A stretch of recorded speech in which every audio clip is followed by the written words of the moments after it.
Hello everyone, welcome back for another vlog.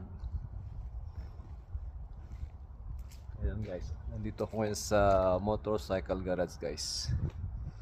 Nagmotor ako ngayon guys. So,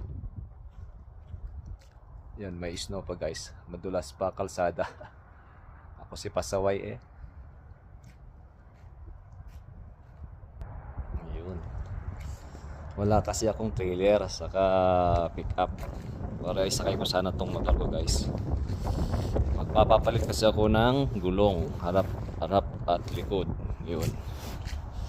Nandito ako sa motorcycle garage. Kompleto sila dito ng gamit guys. Ready for summer. Lapit ng summer guys. Right, thanks for watching guys. Hope you like my video. Please follow, like, and share for more videos. Bye bye.